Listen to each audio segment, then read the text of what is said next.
The story opens with Fate. He is typical loser with the job of holding a flag post in front of the castle walls. He's been there the whole day and complains about how starving he is feeling right now. He then notices a group of 4 adventurers passing nearby. One of them brags about hitting level 6 while doing their hunt a few hours ago. There was a merchant cart carrying some goods until it was attacked by a group of goblins. The goblins jumped onto the cart, but luckily the same adventurers were close. Their leader rode a horse, ensuring the archer was protected while shooting the goblins down, and they would take care of the ones who got close to them. The long-haired dude easily deals some monsters with this quick and smooth skill, while the huge dude did his best impression of Hulk Smash with his double-handed axe. After that, they returned to the city where Hulk Smash brags about his level up. The group then talked about dividing the spoils of battle, but that only made Fate jealous. Despite the feeling, he knows he won't ever be able to be an adventurer. His stomach starts growling again and he thinks he is useless. He's hungry, he has a stupid job,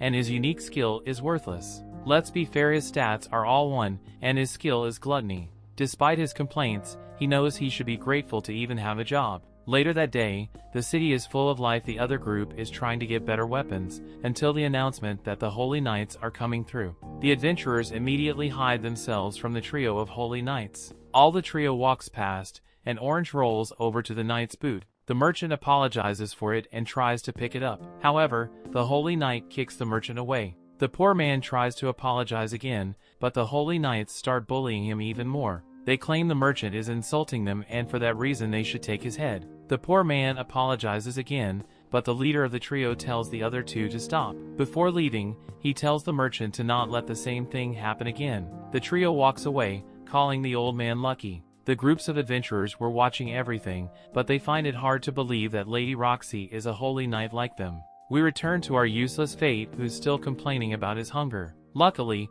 his shift is almost over until the trio arrives. They ask if Fate did a proper job to fill in for them today. Fate lowers his head and confirms he did. The leader of the trio then drops a few coins on the floor as payment and tells Fate to pick it up. Fate complies and slowly starts picking the coins, yet one of the Holy Knights steps on his hand. He starts insulting Fate, saying that he is so filthy that he didn't notice him, and as you expect, Fate is a bulleted person who has no way to fight back. His stomach makes noise again, making the leader of the trio mad. He claims that this noise makes it seem like they don't feed him. They ask if Fate is trying to embarrass the Valeric family and kick him away. The guy kicks Fate a few more times and the girl joins in. She starts calling Fate's skill useless and says that he only survives because they give him money. In his mind, Fate explains that in this world, everyone's worth depends on the special powers they got from gods. They call them skills. The trio leader claims that if Fate slacks off, the result will reflect on them, his employers. The guy then orders Fate to get up, but when he tries, the other guy steps on his face and asks him to hurry up. They increase their bullying, claiming that he needs to be disciplined for failing to comply with orders. However, a voice from afar tells them to stop. This is the famous Lady Roxy Hart. She complains in her elegant way that Holy Knight shouldn't abuse the people they swore to protect. The trio gets annoyed just by her presence. Roxy continues, explaining that watching the gate is an honorable duty for a Holy Knight, and that's the trio's duty to watch the stupid entrance. The leader claims it's also his duty to provide employment to useless people like Fate. She then asks why he is treating Fate like that. The guy twists her words and tells the others they will be leaving. Roxy walks toward Fate and asks if he's okay while trying to get him up. She uses her handkerchief to clean up his injuries, but Fate notices the way the trio's leader is looking at Roxy. She finishes cleaning him up and he thanks her for her help. Roxy replies that she's only doing what a holy knight should do. She then says that his shift is over and hers will begin. Fate gives her the pole, and Roxy asks him to tell her if the trio continues to do the same bullying. Fate replies that he's already used to it and leaves. Later at night, Fate is in the bar thinking about Roxy's words, but Fate knows that the trio might take revenge on her, so he decides to not involve her in this thing. The bar owner comes to him and asks if the trio did the same as usual. He tells Fate if this keeps up, he will end up like the last guy. He says the trio gives their employees endless abuse and brutal labor, but they cannot prove it because the former employees didn't live enough to tell. Fate ignores the advice and thanks for the meal. The bar dude then says he will pray so that Fate doesn't end up like that. Meanwhile, Fate walks on the streets and his stomach is making noise again. Turns out his skill allows him to be always hungry. He calls that skill stupid and wishes he could have been born with something more useful, not something that allowed him to become a holy knight, but something that could allow him to be a warrior, merchant, or craftsman, and that's the reality of this world. If his skill is trash, he will also be considered trash. Fate and suddenly stops and notices some thieves climbing up the walls. He starts running back to alert Roxy about the situation. Upon hearing the news, Roxy gives him the pool and says she will apprehend the thieves. He wishes her good luck and she heads inside. Fate hears blades clashing and screams until they suddenly stop. He then sees from the distance an injured thief. Fate starts to run away, but he stops after remembering that Roxy trusted him with this. He decides to confront the thief head-on and uses the spear pole to send him to the next life. Suddenly everything around Fate starts to get dark. He hears a voice saying that his gluttony skill has been activated and that his stats are being updated. When he checks them, he sees that every single one is over 100. He also gained 2 new skills, identify and telepathy. He's still confused that his skill activated and drops the pole. He doesn't understand what just happened. Roxy then comes running toward him to check if he got hurt by the thief. She notices that he doesn't look well and she is worried. She never said that, but Fate managed to read her thoughts. He claims he isn't hurt, and hears her thoughts again when she expresses relief. She then says that she will have to report the situation to her superiors, but Fate is more confused because he cannot hear her thoughts anymore. Fate tells her to take the credit all to herself because the trio would cause problems if they knew he dealt with the thief. She decides to thank him for helping her succeed in her duty and asks if he would like to work for her family. She tells him that he will meet his end if he keeps working for the trio, so he should work for her family, who would treat him fairly. Fate starts to consider the situation. Does he want to continue being treated like trash, or does he want to have a bright future by working for Roxy? Well, he then says that if he doesn't do this job, another guy will come and suffer the same. Roxy explains the Holy Knights need to guard the entrance, not other people. In the end, he agrees to work for her. He heads back home and is still confused by his status changes. He doesn't know what his new skills are, but thinks that telepathy is what allowed him to hear Roxy's thoughts. He then starts to worry about his gluttony skill activation and what's going on with his body, but he quickly brushes it off because he can now beat monsters, probably. The next day, Fate goes to the shopping street and starts looking for a weapon. However, his budget is only 2 coins. The merchant tells him off because he won't even be able to buy a butter knife with that change. Fate came to this city 5 years ago, but he could only save up those 2 coins by working under poor conditions. The merchant then tells him that if he wants, he can have the trash weapons inside the barrel. He decides to check the blades and uses his identify skill to check every single blade. Everything is pretty trash until he grabs the one on the back. He identifies it and thinks this blade is filthy and is being treated like trash, just like him. Suddenly the swords start talking.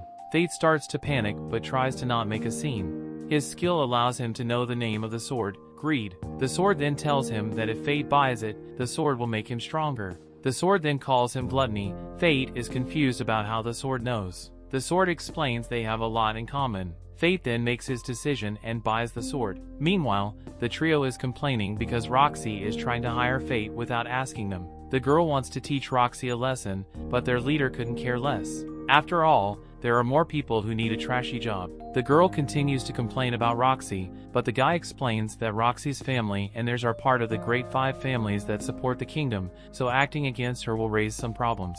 The guy then says it's time for him to go to the military district, but the girl is confused. She asks why he cares so much about it. The guy then explains he wants to know about the study on how to become immortal. The girl is confused and starts laughing it off while the leader walks away. Meanwhile, Fate goes to the outskirts of the city with his new sword. The sword keeps repeating his name just because it wants to memorize it. The sword then says that enemies come and Fate starts to panic. The goblin jumps on him, but Fate's eyes change and he slices the goblin in 1 slash. The other voice speaks again, explaining that Gluttony was activated and will increase his stats. He also gained the Strength Boost skill. Fate is confused that this happened again, but there are more goblin around. Greed starts laughing and explains that goblins always appear in groups. They all dash to attack Fate, but he manages to parry and slice them one after one. His gluttony skill keeps activating every time he defeats a goblin. A few hours later, Fate finally manages to defeat hundreds of goblins. He now has a few more skills, but his stats are now crazy. His lowest stat is nearly 500 and his strength is triple of that. Greed then asks if Fate stopped being hungry. Fate is initially confused, but he realizes that his stomach never made noise today. Fate then asks Greed what this is all about. He thought that people could only have the skills they were born with. Greed explains it's all because of gluttony. Normally, people must fight and win battles to increase their stats or level up. However, Gluttony is a cheat skill. It steals the stats and skills of whatever he defeats. The only problem is that he cannot get experience and level up. Fate asks how Greed knows about it, and the sword explains they're the same. Despite being confused, Fate notices the adventurous group coming in his direction. Greed tells him that he shouldn't let people know about his gluttony skill because it defies the divine law. Fate realizes what this means and decides that he cannot party up, he must always fight alone. Greed then tells him that he's not alone because Greed is with him. Fate accepts those words and decides to return. Yet Greed stops him from returning without collecting the goblin's ears. Fate is confused, but Greed explains that he will get paid if he sells them.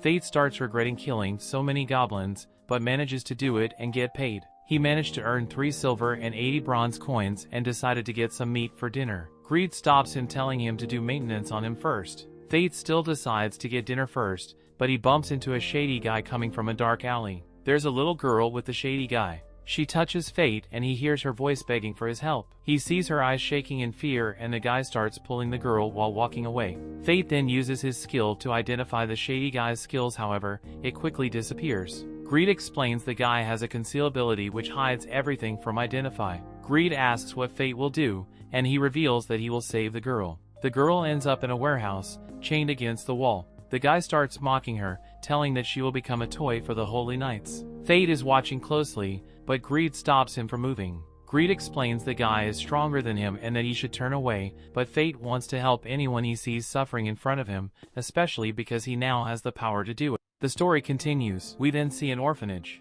The nun explains to the kids how Holy Laplace created their world. The old lady then claims that their god left their world and gave people some special powers. She asks if the young kids know the name of those powers and they respond skills. The nun then tells the kids to thank Holy Laplace for their meal. The kids comply and they start munching down on that depressive meal. However, one hasn't touched his food yet. The nun asks if he's feeling alright and the boy simply says that Holy Laplace doesn't play fair. He explains that holy knights and warriors have amazing skills, but the young boy thinks he was abandoned because of his weak skill. Somehow the nun thinks the kid will be cheered up when she explains that in the old times nobody had skills. At that time there was also no stats or even monster, it was a place where everyone was equal. The boy tears down wishing he was born in that world. The nun comforts the kid, but another one comes rushing in. She explains they couldn't find the girl who disappeared, so they will search for her in the city. The missing girl is the same one that was captured by the bad guy. The guy kicks the pole that she's chained to, telling her to cry and scream.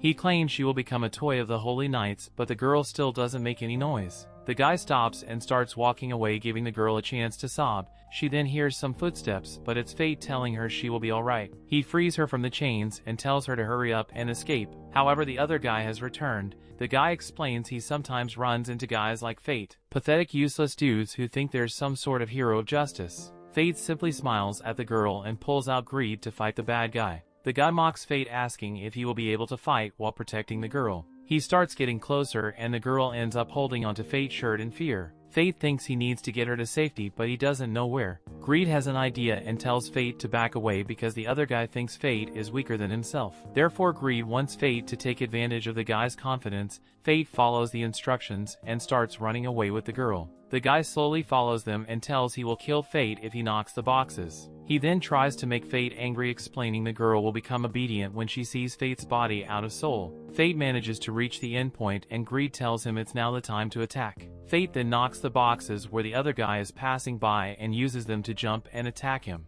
The guy manages to dodge, only taking a scratch on his cheek. The guy then starts to get serious and his sword starts to glow. Greed knows that skill will be a problem and tells Fate to strike the guy down through his weapon. Fate uses the boxes again to leap toward the guy and manages to not only cut his sword in half, but also slice the guy up while the guy is still alive. Fate asks what he meant about bringing the girl to the Holy Knights. He questions who ordered the guy to kidnap the girl, but the guy refuses to answer. So Fate decides to stab his wound and torture him with pain. After some seconds the guy agrees to reveal who hired him. It was Hadov Lyric, the guy who randomly used to beat Fate. Turns out the guy are a crazy dude who likes to show orphan kids some archery skills, but instead of shooting apples he's shooting brats. Fate then takes the girl outside, telling her she will be fine from now on. His stomach starts making noise and Greed starts to mock him. He invites her to eat something and asks for the girl's name. Sahara, she says. He takes Sahara to the street stalls and gets some meat sticks. The The girl immediately starts digging in and explains this is the first time she had meat. She then suddenly starts to tear down for no reason, but Fate understands her and gives her his share. He then takes her back to the orphanage where she reunites with the nuns.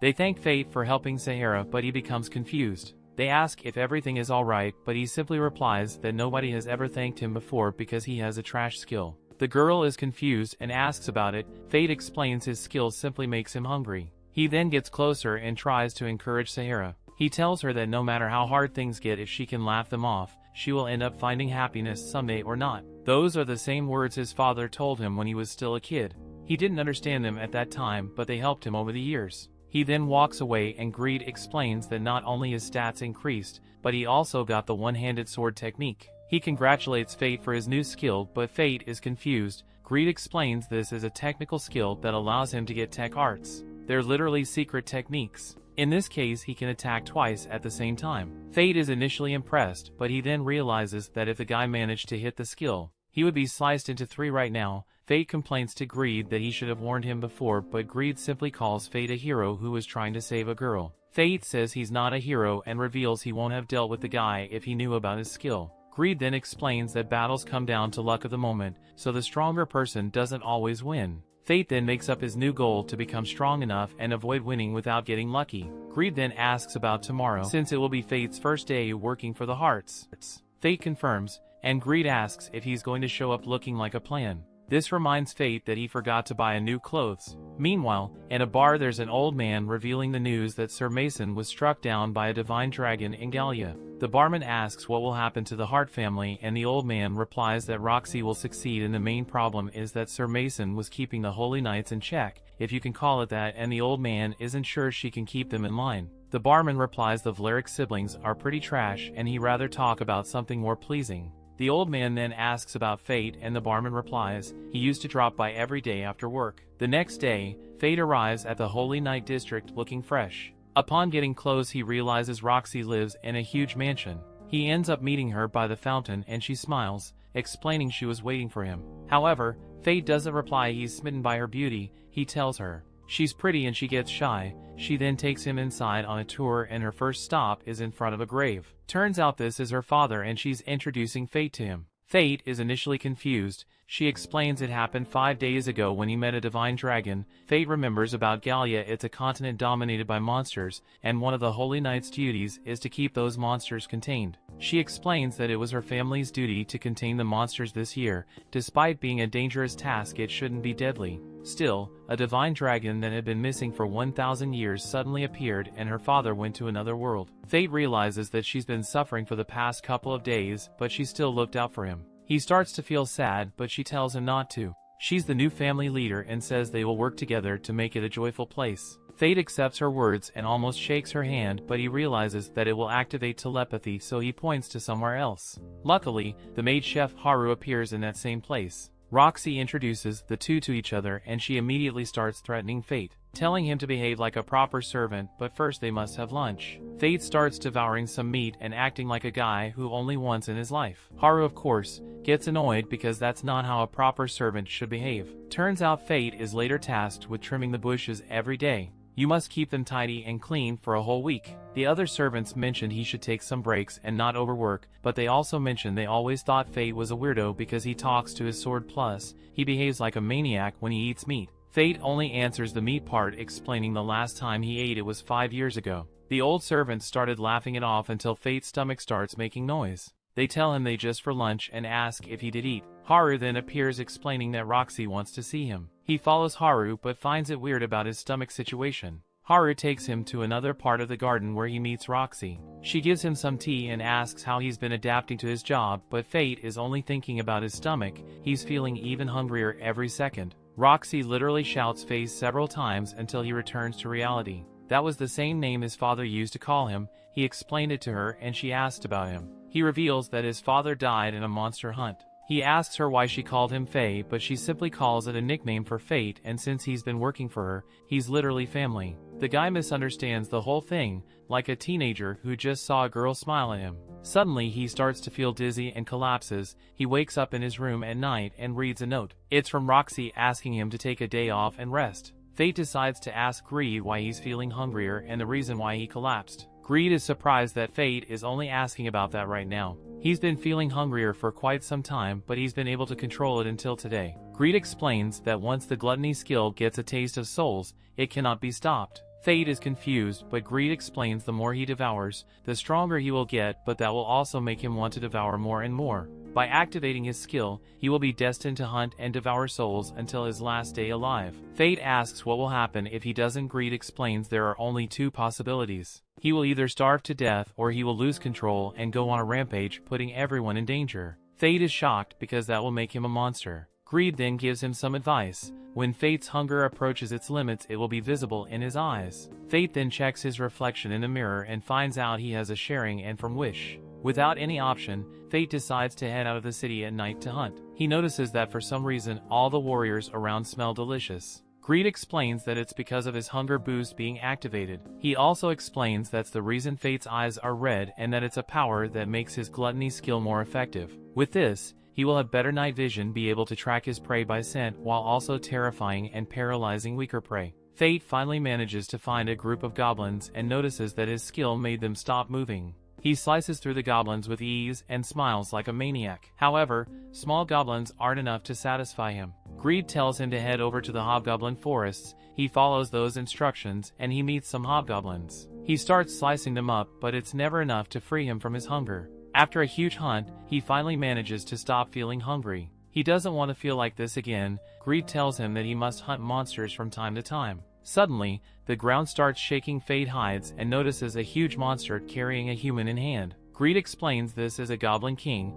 Fate's eyes immediately change and Greed explains they have similar stats, but the goblin has health regeneration. Greed explains it heals the wounds and enabling it to fight for a long period of time. The goblin king sits down and enjoys his human dessert. This gives Fate the opportunity to climb a tree and strike the goblin king's on. However, Fate gets distracted to see the human dessert laying on the ground. The monster tries to smash him, but Fate manages to dodge its hits. He's clearly afraid of the attacks, but Greed tells him to trust him and rush in. Fate follows and manages to not only block the monster's attacks but also slice him down. The gluttony skill activates again, making Fate reach a whole new level. He now has several skills and all his starts reach 5 digits. He then sits down exhausted and Greed says that the real deal will begin now. He explains that Fate's stats can now use Greed's first level. Fate is confused, but Greed says it's another form. Greed explains that he can get new functions if Fate offers him his stats, but that will cost every single stat point. Fate refuses, but Greed explains that if he doesn't,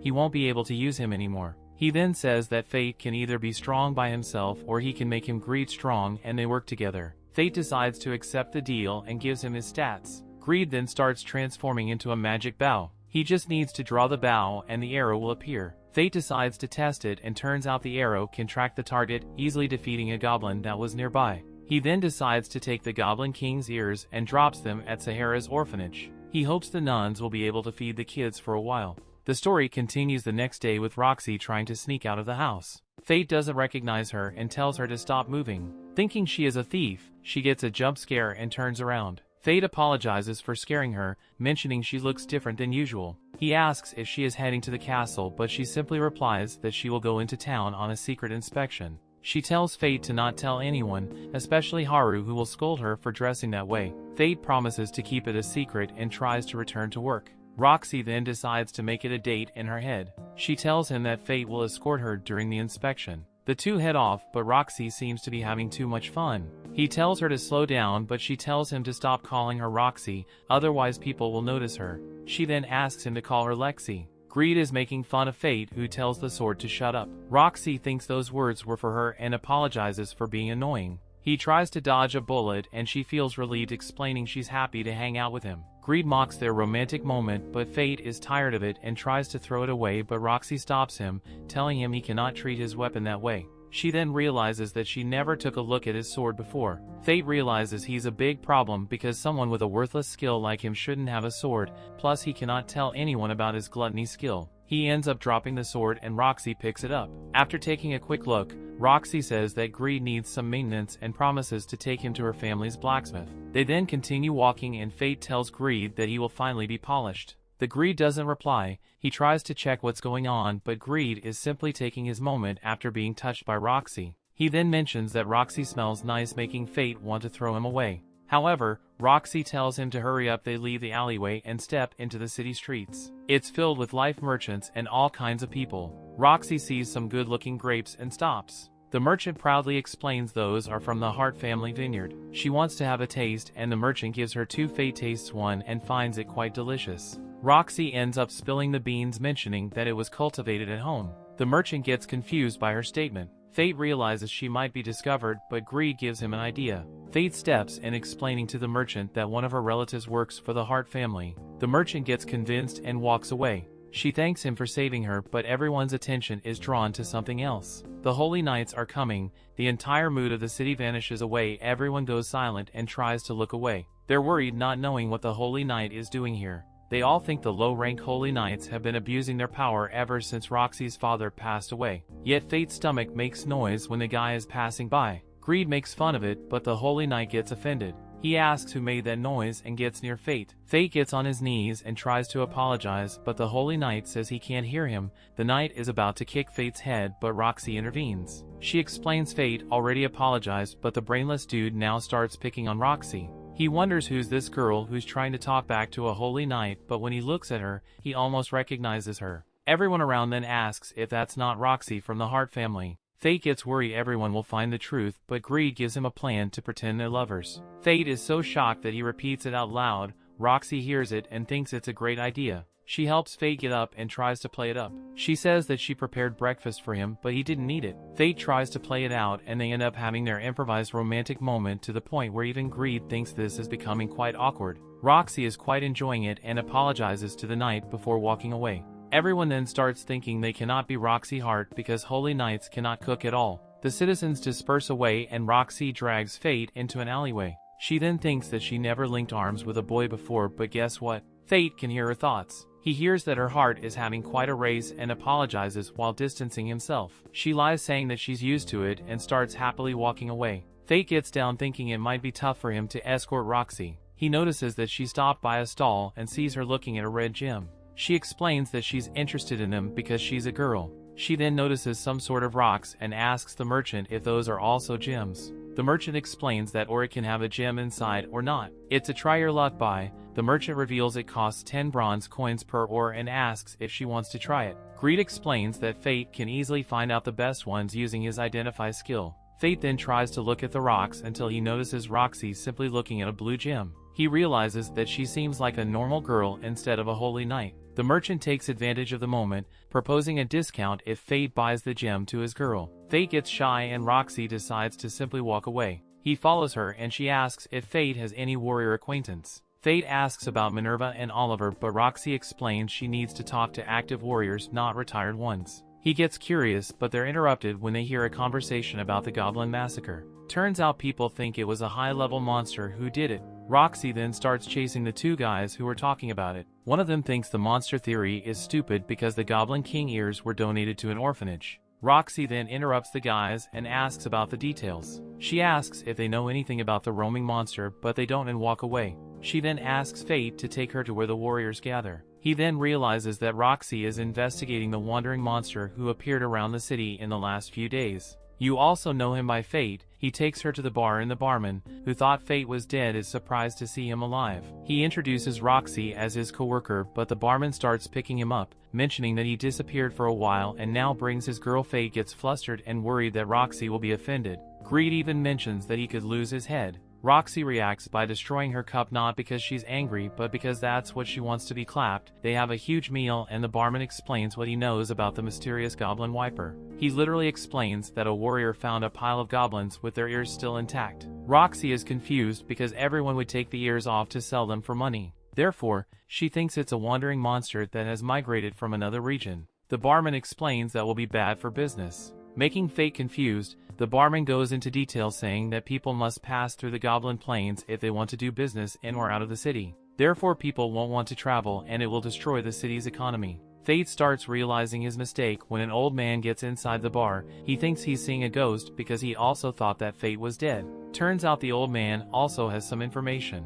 They think the roaming monster is a lich, therefore the Holy Knights will be taking direct action to deal with it. Greed tells Fate this will be a problem because he lost all his stats. Yet Fate's biggest worry is if Roxy joins the hunt and sees him. A group of traveling warriors enters the bar and you know the typical behavior. They grab Roxy's shoulder and invite her to have some fun with them. Fate gets up to protect her, but she also gets up and uses her skill to push the guy against the wall. Everyone around realizes that only a holy knight could do something like that. She then reveals her identity and apologizes for trying to trick everyone. The warriors get on their knees to apologize and fear. They even tried to pay her to stay alive. She tells them to put their money away because she doesn't want people to fear the holy knights, a group that should be protecting the weak. She reveals that she shares her late father's dream to live in a world where everyone could laugh without caring about their status. The old man then realizes that Roxy is just like her father. At that moment, Fate promises to himself that he will follow Roxy until she accomplishes that dream. After having fun all together,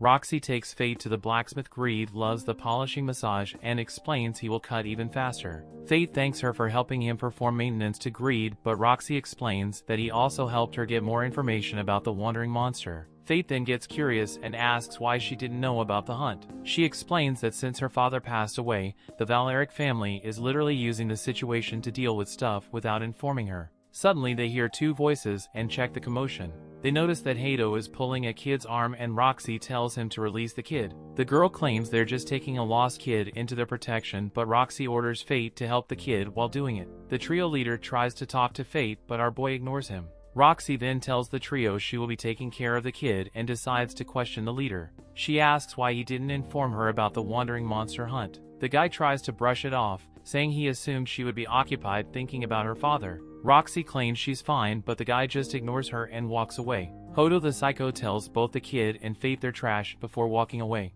The kid then reveals he hates holy knights, making Roxy apologize. He's confused, but Fate quickly asks if he got lost from his mother. The kid confirms leading Fate and Roxy to help him look for his mother. Fate thinks that he also got lost when he arrived in the city 5 years ago. However, he was helped by a female holy knight. He wonders what happened to her because he has never seen her around since then, but we can clearly notice it was Roxy when she had short hair. After walking around for some hours, they still cannot find the kid's mother. However, she appears sometime later looking for her son. Fate is happy they managed to find her, and he gets enchanted when he sees Roxy's pure smile. Why he's staring at her and he tries to make an excuse. He says that it's getting late and they need to return. Roxy then realizes the situation and makes him promise her one thing. If they get in trouble, they will do it together. He promises they will, and they rush home just to get scolded by the head maid. Later at night, Fate asks Greed if there's a way to hunt monsters without Roxy finding out. Greed suggests he gets a special mask. Upon checking it, he realizes it's a perception warping magic item.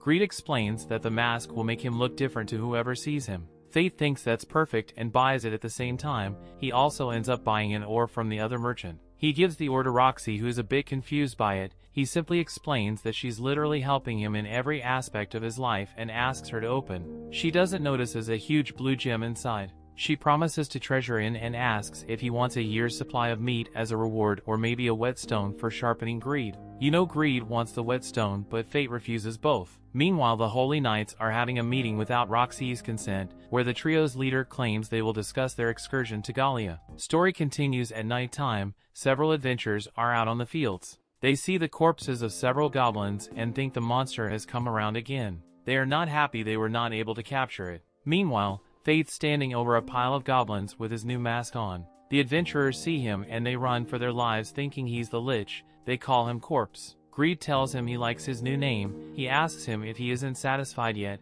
Fate tells him he wants to get his stats as high as possible before the knights come after him. At the Hart family castle, Fate is casually pruning flowers. Leading a double life is really telling on him. Lady Roxy approaches him, telling him she has a secret mission for him. He asks her if it's going to be another inspection. Next we can see Fate and Lady Roxy's carriage. He doesn't look too happy. She points out a vast expanse of land belonging to the Hart family. He asks her if their secret mission involves harvesting grapes. She tells him she wants him to see their grape vineyard up close. After seeing their grapes in the market, the carriage finally arrives at its destination and Aisha Hart, who is Roxy's mother, comes out to greet them. Roxy tells her she shouldn't have bothered, but her mother tells her she's feeling good enough to be able to. Roxy tells her not to overexert herself. Roxy's mother asks her who accompanied her. She introduces Fate to her mother as a servant she hired. They exchange pleasantries. Greed tells Fate he's relieved Aisha is nice. Aisha tells Fate to come closer. She asks him if he likes her daughter. Roxy is embarrassed by this question. She questions her mother, wondering why she asked Fate such a question. Aisha tells her she just wants to know his opinion about her as his employer. They are both relieved she means the business-wise relationship. Fate tells Aisha in all sincerity that he cares for Roxy and would serve her all his life if allowed. Roxy is embarrassed once again and rushes off to her room in a bid to hide it. Fate asks if he said something wrong. Aisha tells him it's typical Roxy behavior to run off when things get uncomfortable. She tells him that she was little, she was always a crybaby that got scared of the littlest things. Fate says he couldn't tell that from the way she acts of capital.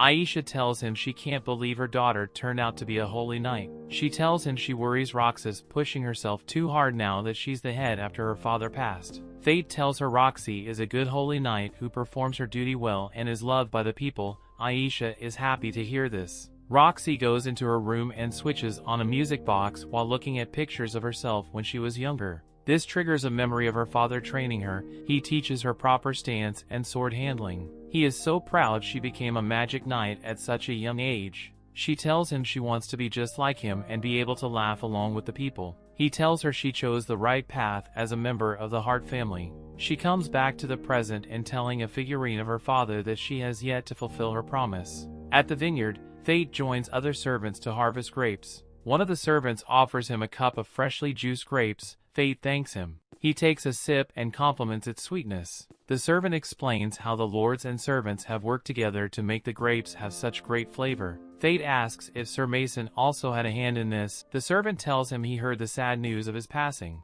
He tells Fate they weren't sure Roxy would come around for the harvest because of that. He asks the servant of rocks he helped with the yearly harvest. He tells Fate that's one of the things she comes for, the other is hunting monsters. Fate asks about the monster hunting part. The servant tells him the current harvest time is not just for grapes, but several foodstuff. He tells Fate the monsters show up because they are usually hungry. He tells Fate they deal with a group of monsters, in particular called kobolds. At that moment Fate's stomach growls. The servant hears it and tells him it's understandable he's hungry since he's been working all day. Fate's skill is acting up. Greed tells him that his skill is hungry for new monsters to consume after consuming nothing but goblins. Later in the day, after scoring the bags of grapes, Roxy tells Fate to return to the house without her. Fate walks down the path leading to the house and sees a girl walking towards him with a huge battle axe hoisted on her shoulder. He hasn't seen the girl around there before. As they walk beside each other, the girl calls out to him. When Fate looks at her eyes,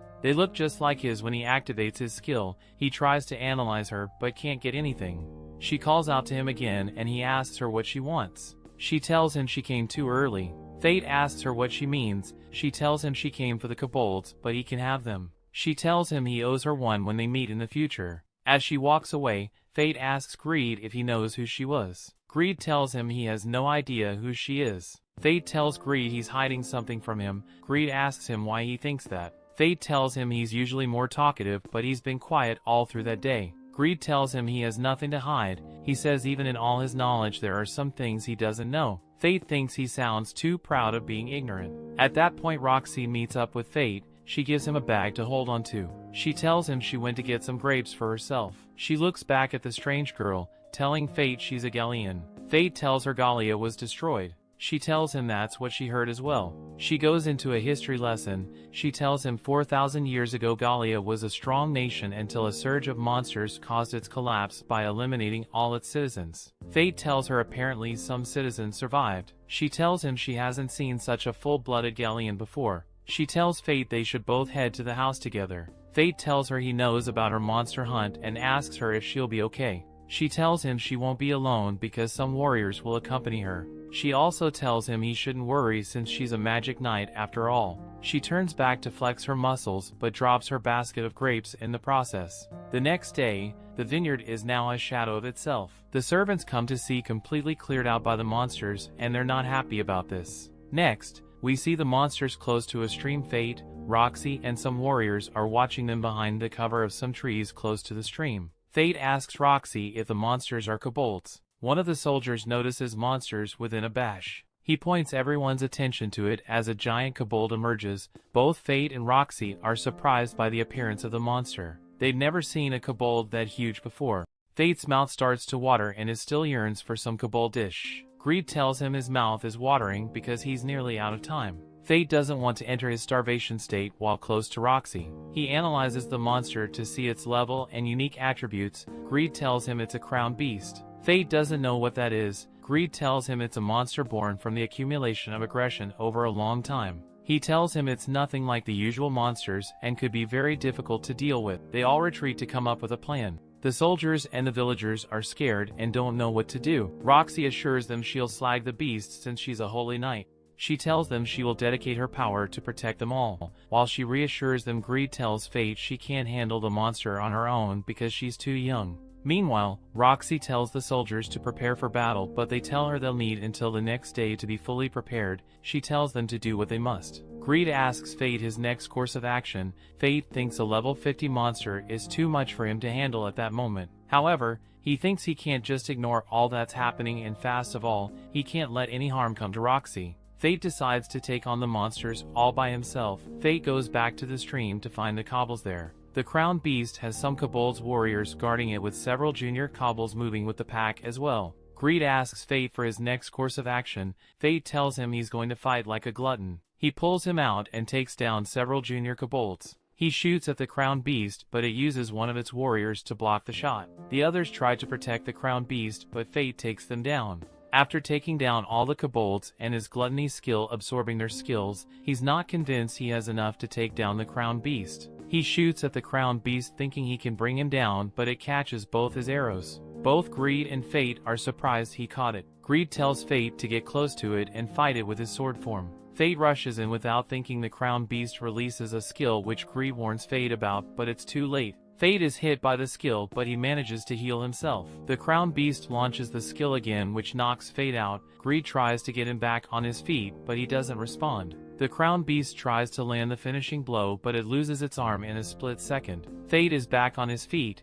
Greed praises him for tricking the crowned beast into thinking he was knocked out cold. The crowned beast launches its skill again, but Fate dodges out of the way, but he is hit midair by a kobold's warrior. Fate ends the kobold's warrior and absorbs his stats with his gluttony skill. At this point, Greed tells him he can use his first level hidden art, but he will need 10% of his stats for it. Fate tells him to take it so they can end the crowned beast. Greed transforms into a huge special bond as Fate charges Greed's skill. The crowned beast also charges his skill. They both launch their skills at the same time, but Greed's skill surpasses that of the crowned king. It literally gives him a shortcut to heaven. Greed tells Fate the regeneration skill he got from the Goblin King has already healed him. Fate is exhausted from the fight. Fate tells Greed his skill was overkill. When he sees the after effect, Fate's skill activates and he feels like he's in a frenzy. Greed tells him he's overloaded from devouring a monster with a higher level than him. He tells Fate to try to hold it in or he'll enter a state worse than his starvation state.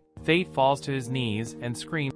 The next day, Roxy and the soldiers arrive at the lake to see the slain kobolds. They see sword and arrow marks and Roxy thinks they were caused by magic. She sees the after effect of Greed's skill, wondering who could have done such a thing. Back at the house, Roxy is explaining everything to Aisha with Fate sitting close to her as well. Fate apologizes internally. Aisha asks Roxy who could have done such a thing. Roxy wrongly thinks it was the Galleon girl she saw the previous day. Fate is happy she doesn't suspect him. Roxy is happy the kobolds were taken down and they can return to the capital. Aisha is happy Roxy looks so excited around Fate. Later in the day, Aisha calls Fate to her bedroom and asks him to stay by Roxy's side to support her. Fate doesn't think he's worthy, but Aisha tells him he just needs to have a desire to help her. She tells him that was how she was able to support her husband though she was a commoner. She tells Fate that having a single magic knight parent caused a bit of problems for Roxy. At that point, she coughs for a while and Fate rushes to hold her up.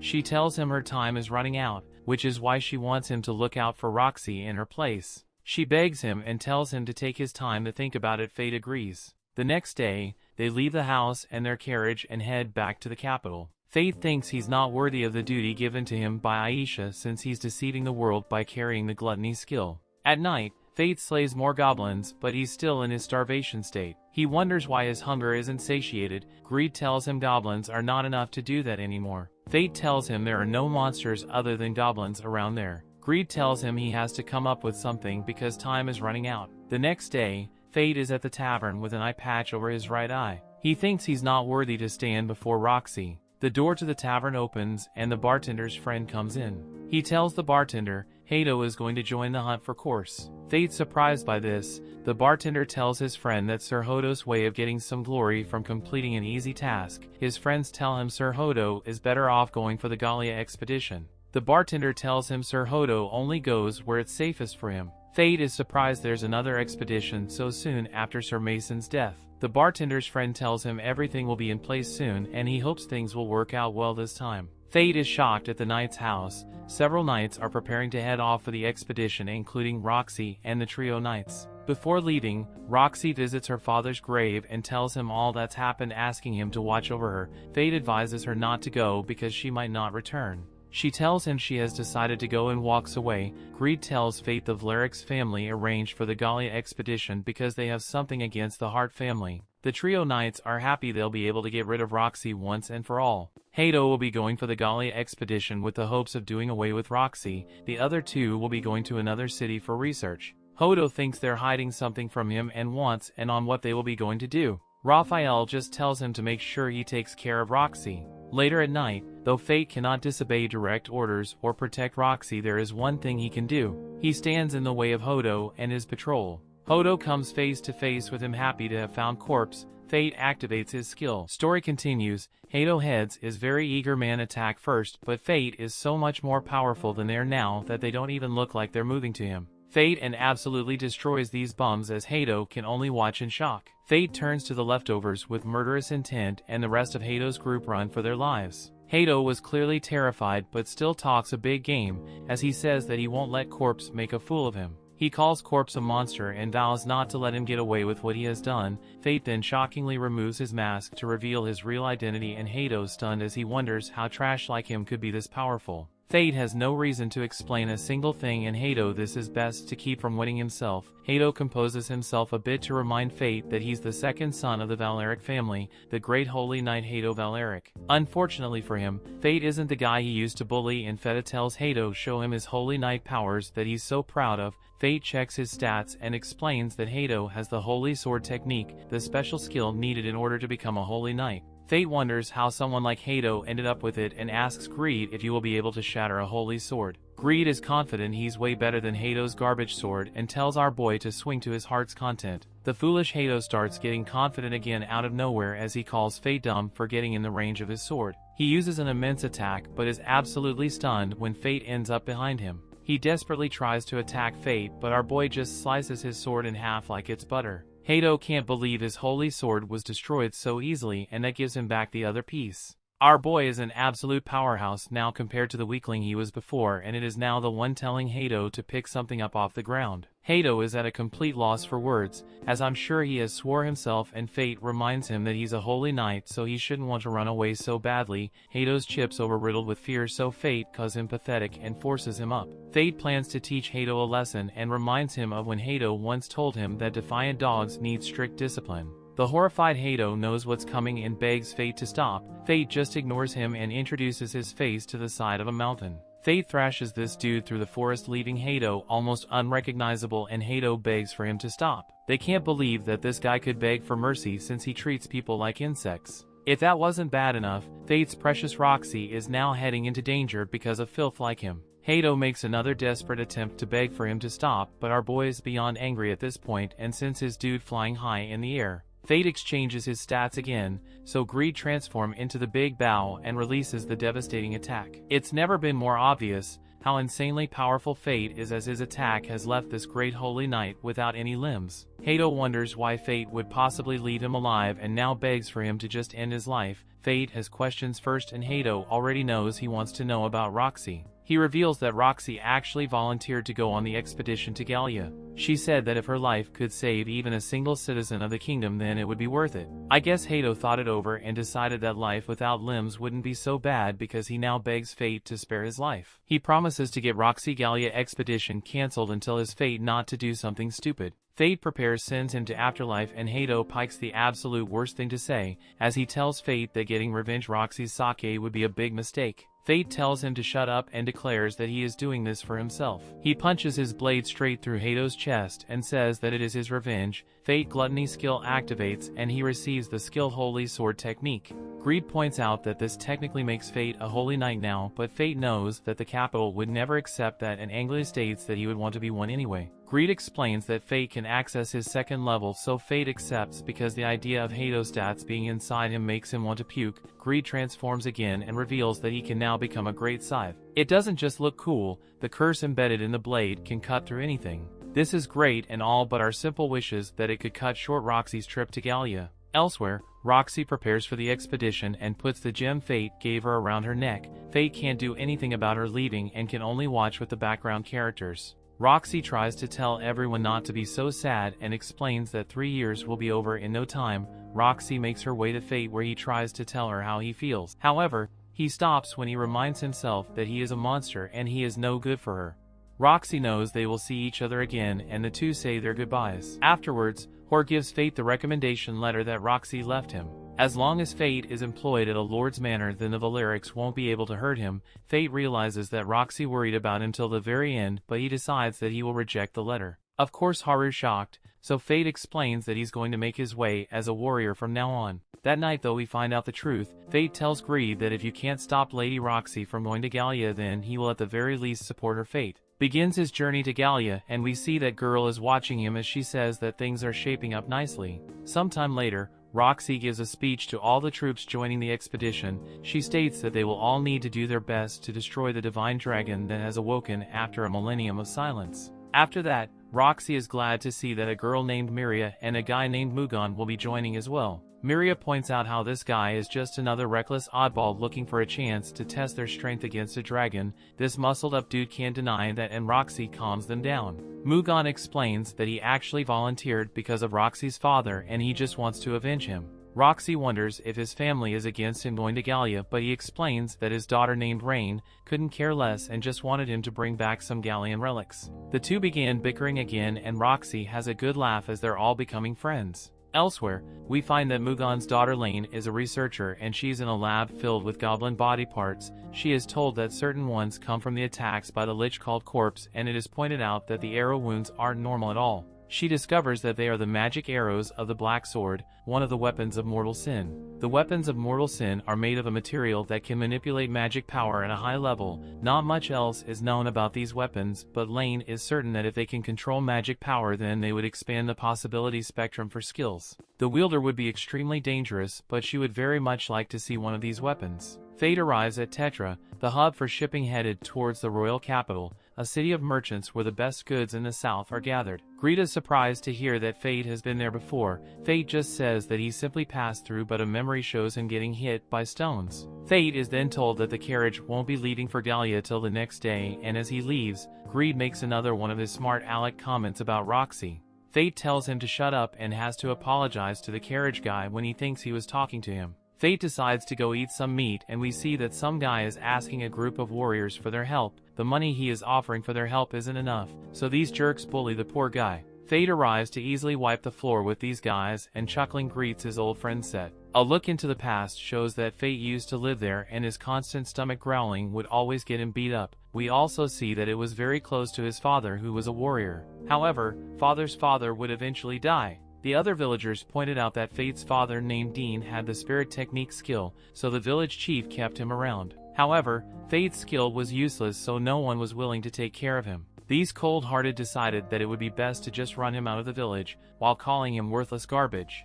Little did they know that treating a kid like garbage just moments after his father died would be the perfect villain origin story. Luckily for Set, Fate isn't a villain, as Fate is now the person he must ask to help his village. Fate is clearly not moved by this guy's tears and explains that Set is the son of the village chief who exiled him. Greed tells Fate to help, but only because his gluttony skill needs to be fed and the monsters attacking the guy's village would be perfect. Fate agrees to help and thinks about how even though he still resents the people, he still has memories of his father there. They arrive at the village, but the village chief is disappointed to see that his son has brought back the useless weakling he exiled. Set tries to vouch for Fate's strength after seeing him easily defeat the warriors, but the chief doesn't want to hear it, and decides that they will just have to find warriors the next day. The chief's Lacius point out that screams have been heard from a nearby forest, the monsters are getting close and they don't have much time left, so the chief decides that they will just use Fate as a sacrifice to buy them some time. Fate has clearly had enough of this fool's insults,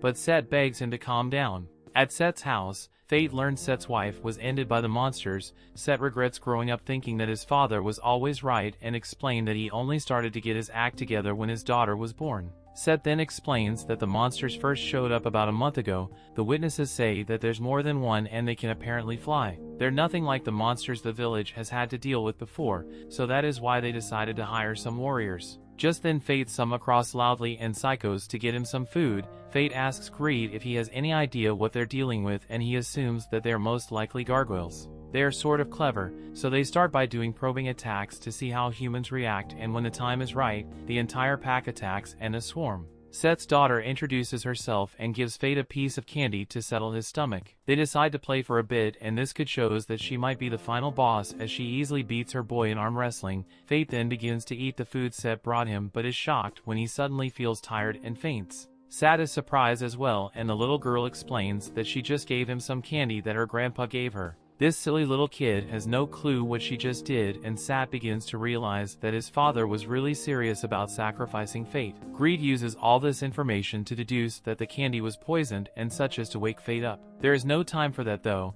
as he hears screams nearby and discovers that the monsters have made it to the village. Story continues. The monsters waste no time and instantly start terrorizing the village as Greed tries to wake Fate up. He instantly gives up though when he realizes that it's useless because Fate was all drugged up. The village is quickly being torn to pieces and we see Set's father running through the streets. He's calling out for Fate but only so they can use him as a sacrifice, and he ends up meeting his own fate as he is eaten by a monster. Luckily, Set manages to make an antidote and wakes Fate up. Fate has no clue where he even is, but Set fills him in and apologizes for his stupid father's actions. Fate heads outside where he sees the nightmarish scene with monsters causing chaos everywhere. They're attacked and Greed points out that they will have a really hard time if the monster just keep taking shots at them from above. A quick check of the stats reveals that they are level 27 with Fireball as their skill. Greed is certain that they don't have a chance to wait things are now, so he tells Fate to transform him into the scythe. Fate does just that and instantly uses it on a fireball. He is surprised when he thinks that the scythe didn't work, but Greed explains that it did. Cut the magic, but the fire that it causes is a whole separate issue. The monsters seem to realize this as Greed explains that they are going to cover the area on fire instead of just attacking Fate directly. Fate refuses to be taken lightly though and uses an incredible attack that slices through every single dragon with one slice. His gluttony skill is activated and he earns the fireball skill. Unfortunately, the fight isn't over yet as the leader of the monsters remains. This giant behemoth is level 47 and its skills are fireball and fire resistance. Greed is useful as ever, points out that the giant monster is going to close in on him to hit him with its fireball and that will be his best chance to bring it down. They heard him loud and clear as the beast approaches, so Fate slices the thing right down the middle. Another victory means that his gluttony skill activates again, raising his level and earning him the skill fire resistance. The next morning, Set sadly says that most of the villagers perished, including his father, so the village is finished. As if this guy wasn't depressed enough, Fate pals on and points out that the soil there is no longer healthy and they will never be able to grow anything there ever again. Set is amazed to see that Fate can use the scale identify and wonders why Fate risks his life as a warrior when he could easily make a living using his identify skill. Fate thinks about how his gluttony skill is one that defies divine law and answers Set by saying that he has no choice but to fight. Set then shockingly tells Fate to hit him right in the face because he is a masochist and he wants to pay for what he did. Of course, Fate is shocked, but Greed encourages Fate to let the guy have it since he really needs it to help him feel better. Set is actually pretty surprised when Fate doesn't even hesitate. He tells the guy to clench his teeth and clocks him red in the face. Set thanks him for making things right and the two say their goodbyes. Fate heads home to see his dad who went to go get the milk in heaven. He thinks about how bad his village was. He's going to hate to see it go. He will always have his memories with his father though, so he tells his pops that he's going to be fine from now on. Elsewhere, Roxy informed that they're approaching a place called Lanchester and she is warned about the Lord of Lanchester. The useless Mugon doesn't explain any further though, and simply tells her that she will find out when they get there. Sometime later, we find that Fate is being paid 3 gold coins to guard some guy in his wagon. The guy's worried that Fate might not be a great fighter, especially since he caught her boy almost falling asleep, but Fate explains that while he may not look it, he can fight pretty decently. This might soon be tested as a group stops the carriage to explain that the road is closed. These jerks tell the man to leave everything of value behind if he wants to live, but Fate reveals himself. Greed hilariously points out that Fate should ask for more money, and Fate points out how his greedy sword sure lives up to his name. The cart driver seems to have lost his mind as he begs Fate to save him since he has a wife and kids and he needs to bring the milk back home. The bandits see this as a sign of weakness and prepare to plunder, but a random attacks on some flying sky high. Greed says that he only knows of one person who could pull off such a powerful attack, and we see that it's the girl from the other day. She tells Fate that he owes her for the cobalt she let him have, and she asks if they can give her a ride. This girl ends up tipping the entire carriage the second she steps on, and she must tell her insanely heavy weapon called Sloth to return to normal. The girl surprisingly knows that Fate has the gluttony skill, and she calls him Fate of Gluttony, and she reveals that she knows because she has a skill of deadly sin too. She is surprised that Fate doesn't know about the skills of deadly sin, and Greed begins to casually whistle when she says that Greed should have told him. She introduces herself as Mine of Wrath, and her stomach begins to growl just like Fate does. Mine scarfed down most of Fate's jerky, so he has the bigger to stop just as they arrive at their location.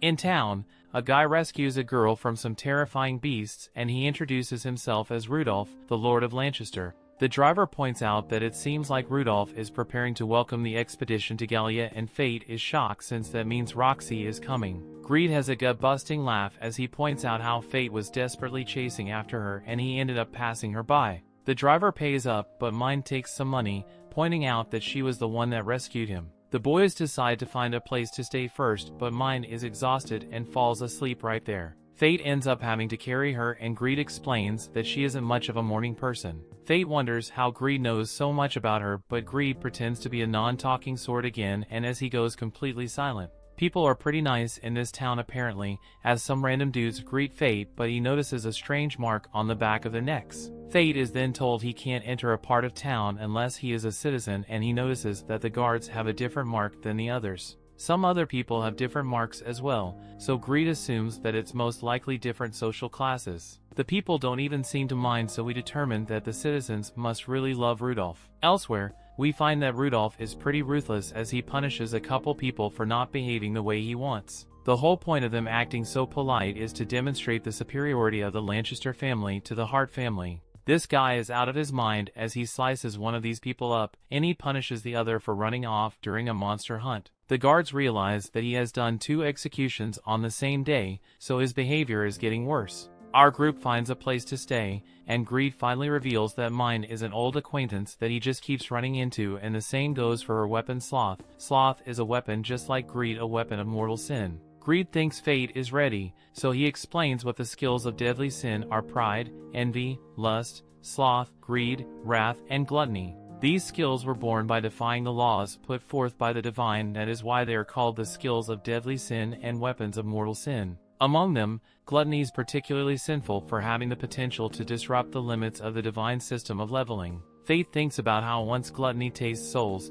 there's no stopping it, and that's his punishment. Greed points out that they all have to pay him one way or another, and the same goes for Mine. Fate still can't understand why he was the one that ended up with this skill. He always got mocked, made a fool of for a useless skill that just makes him hungry all the time, and just when he thought he gained some power, it turned out that he needs to keep killing to survive. Fate gets upset as he wonders what good is such a power, but Greed just seems to calm down. Emotional disturbance is never a good thing, but it could be extremely costly for Fate. This is because if Fate's mind isn't strong, gluttony will take it over in an instant. For this reason, Fate needs to get strong enough to resist.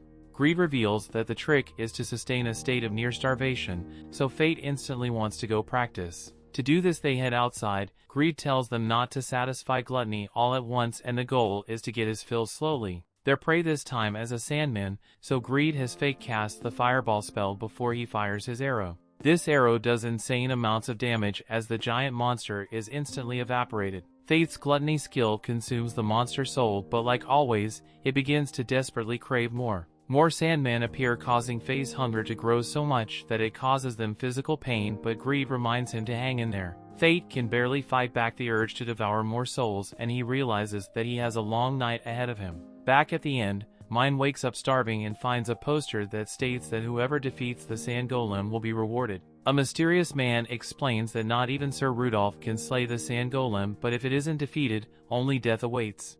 Fate eliminates another sandman, but he has gotten the hang of controlling the hunger between souls. It's not easy though, as he compares it to only drinking 1 cup of water at a time in a desert. They're done training for the night, so it's time to finally satisfy gluttony. The timing works out perfectly as Fate smells the scent of a crowned beast nearby, and it will make a fine main dish for the night. We see that his main dish is the sand golem, and it's attacking some people. Fate arrives to claim the beast for himself, but the people clearly don't know who they're talking to, as they tell him that he won't be able to beat the thing on his own. Greed wonders if Fate is playing hero again, but our boy says he isn't and he's just getting his fill. This giant sand thing is an insane level 60 and it shows its powerful attack, but Fate counters it with his fire arrow. The arrow lands, but Fate is pushed back and this thing uses its sandstorm attack. The all-knowing Greed wants that once it pulls Fate in, it will crush them with rocks, so Fate decides that he will just have to cut through the monster and its spell. He transforms Greed into the scythe to do just that and prepares to finish it off.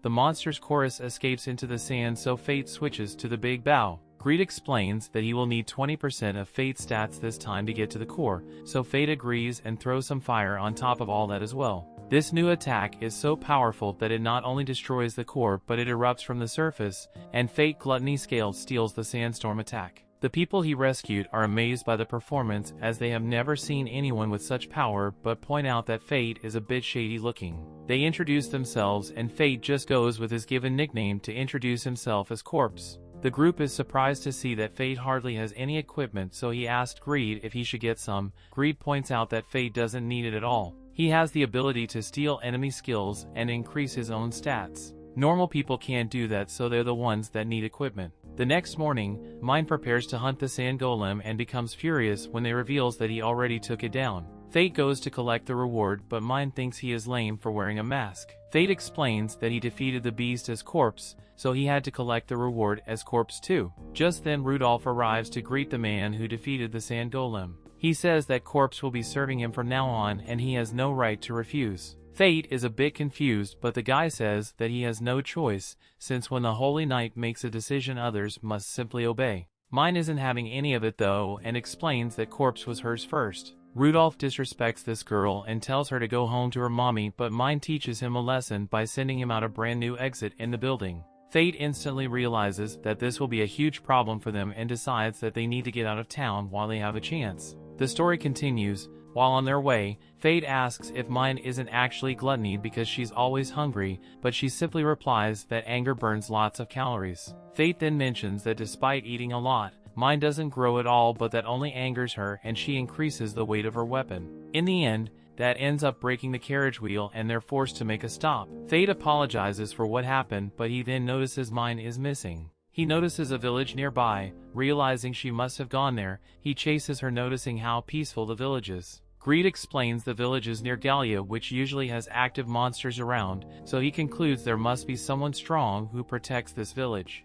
Fate then asks about the castle near the village. Greed replies it's the Hausen Castle. He continues walking deeper into the village until he notices a guy cleaning up his sword. He decides to ask this guy for the village chief's location, mentioning he would like to stay here for the night. The guy turns around, revealing to be an old man and the village chief. Greed notices the old man is holding a holy sword and concludes he's the one protecting the village. Before deciding if he will let Fate stay, the old man asks him for a duel. Fate tries to check the old man's stats, but he notices the usage of appraisal. The old man gets curious, mentioning that despite Fate being level 1, but all his stats are over 2 million. Fate is confused because he never noticed the old man used appraisal. However, the man simply asks if Fate accepts or not. Fate unshed his sword and the two engage in a battle. The duel is even until Fate decides to finish it quickly, but the old man blocks his attack and manages to disarm him. Fate accepts defeat and thinks he cannot stay overnight. The old man,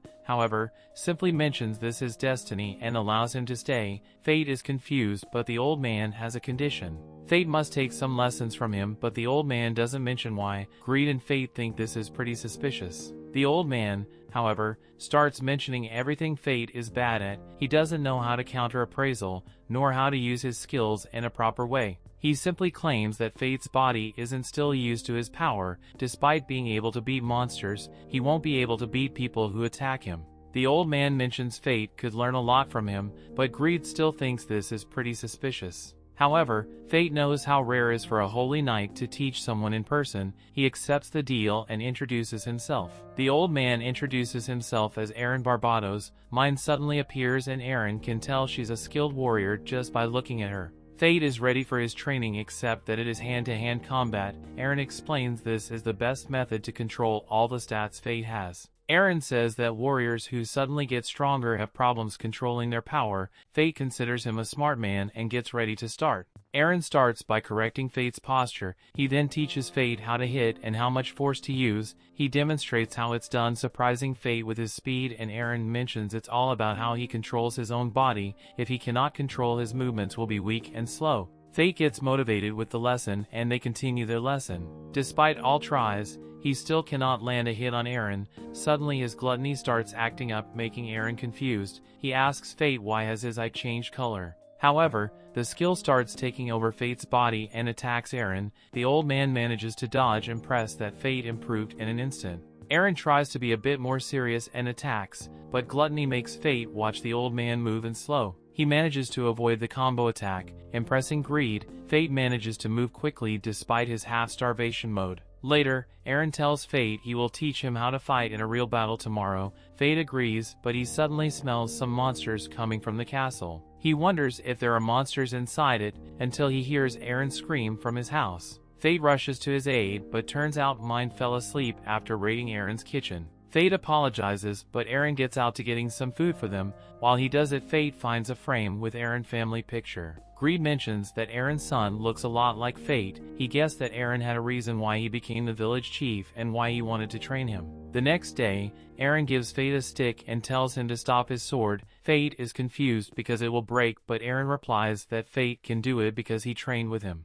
Aaron then attacks, forcing Fate to use his half-starvation state to predict the movement of the sword and let it slide on the stick. He manages to do it, making Aaron proud because Fate can now control his stats. Fate thanks him for all the help and they wait for nighttime during dinner. Fate tells Aaron they will leave the next morning. However, Mine is more interested in eating than tanking the old man. Aaron tells them to enjoy the food, but Mine reveals she cannot feel its taste. Fate is confused, but Greed explains it's the cost for having the Wrath skill. Mine says she doesn't care about it because she has something to do. That reminds Fate of his mission to help Roxy. The old man gets touched by those words and looks to the castle. Fate asks if there's something there and Aaron decides to explain 15 years ago that castle used to be his. He explains that he was away to perform some kingdom's duties when his territory was attacked by a lich. He lost all his family and people and now, the castle is being ruled by the Lich Lord. He claims that his family is still trapped inside, but that story only triggers the gluttony skill. Fate steps outside and looks toward the castle.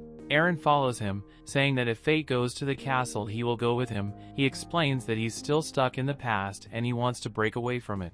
Mine also appears, mentioning she will stay to protect the village, that's if they pay her 50 gold. The two decide to go in, but the dark castle suddenly lights up. The fountain suddenly starts working and they can hear the voices of people laughing. Fate uses his petrification arrow combined with sandstorm magic to turn skeleton guards into statues. They easily infiltrate the castle and Aaron mentions that what Fate just used is hard to master, but more skeletons appear and surround them. Aaron uses his sword to deal with the closest ones, while Fate uses his previous technique. They quickly get in and step inside of the second floor where the lich should be, but upon getting there they see a room filled with maids and Aaron's son. Aaron's wife and maids welcome him back, but he cannot believe what's going on. He calls them by their names and approaches them, asking if they are still alive. They reply that he must be tired and asked if he managed to fulfill his duty. He confirms and they all smile. Fate is confused, but Greed explains that despite looking alive, everyone inside the room is already dead. He reveals this is an illusion,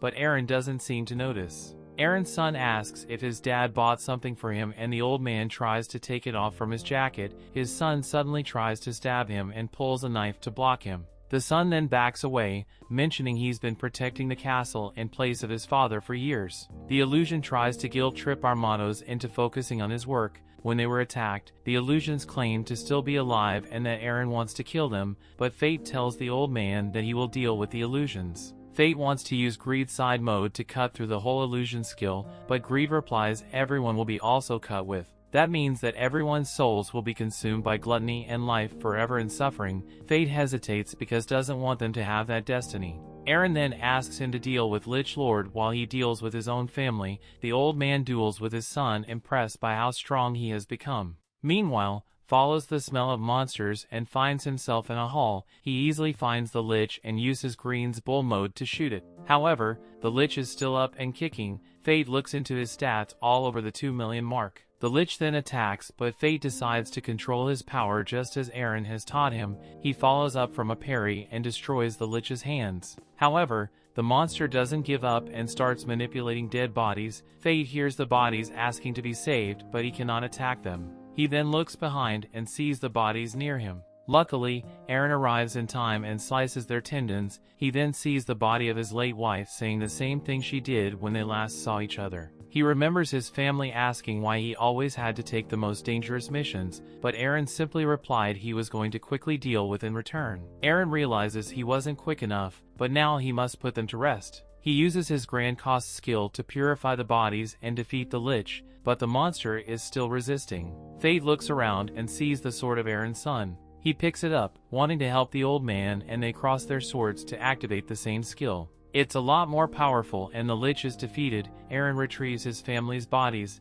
apologizing for the time it took him to do it. He suddenly sees their ghost and his son tells him it's okay because he just saved, but Aaron isn't sure about it. He could have decided to do it earlier, or even be there when the Lich attacked. He apologizes for making them suffer, but they simply ask him to do what he always believed. He promises the two that he will live in a way that won't bring them shame. He then gives his son the souvenir he always promised and embraces the two before everyone disappears. The house then returns to complete darkness and Aaron asks his family to wait for him. They step outside and Aaron suddenly reveals that he has broken his level limits. He thinks it's because he was fighting with Fate. Greed confirms, mentioning that can only happen to people who open their hearts to deadly sin skill users. However, their attention quickly turns to their surroundings as there are quite a few skeletons around. Fate tells them they should compete to see who defeats the most and Aaron agrees. The two only return in the morning, which annoyed Mine because she was up all night to protect the village. Aaron simply pulls a bag of gold coins and gives it to her. She takes it, but Fate thinks she's greedy. Mine replies she needs gold to rebuild the village and gold never lies, which is something he will learn his lives long enough. Fate is confused, but Aaron mentions he has seen Mine before.